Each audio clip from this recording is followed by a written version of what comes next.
আমি আমার ক্ষুদ্র জীবনে অভিজ্ঞতা থেকে দেখেছি ছেড়ে দেওয়ার মধ্যে সুখ আছে আর কি। মনে করেন কেউ আপনি গালি দিয়েছে, তো আপনি অনেস্ট, আপনি সৎ এবং আপনি কোনো অন্যায় করেন, আপনি মাজলুম, তারপরেও আল্লাহর সন্তুষ্টির জন্য ছেড়ে দিলে, আচ্ছা ছাক, কিছু দিচ্ছে পারে, ওকে কিছু বললাম না, ছেড়ে দিন। এই ছেড়ে দেওয়ার মধ্যে যে এত সুখ, এটা আপনি বুঝতে পারবেন না। এই সুখটা উপলব্ধি করেছেন স্বয়ং রাসূল সাল্লাল্লাহু আলাইহি ওয়াসাল্লাম। মক্কা বিজয়ের দিন ওই যে বহু মানুষ এসে কি বলেছিল, ভয়ে কাঁপছে যে রাসূল সাল্লাল্লাহু আলাইহি ওয়াসাল্লাম তাদেরকে আবার মৃত্যুদণ্ড দেন কিনা, আছে না?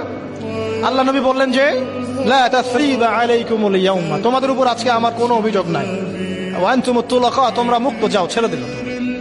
এটা শান্তি। ইউসুফ আলাইহিস সালামের ভাইরা কুয়াতে ফেলে দিয়েছিল না, সেখান থেকে মিশরের বাজারে, সেখান থেকে রাজপ্রাসাদে, সেখান থেকে জেলখানায়, জেলখানা থেকে রাষ্ট্র ক্ষমতায়। কি লাইফ ট্র্যাজেডি, লাইফের ট্র্যাজেডি দেখেছেন?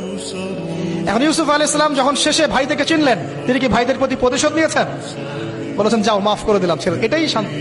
আল্লাহর জন্য ত্যাগের মহিমার মধ্যে শান্তি আছে। আল্লাহ পাক আমাদেরকে ত্যাগ করার তৌফিক দান। তাই বলে সব জায়গায় আবার ত্যাগ করা যাবে না।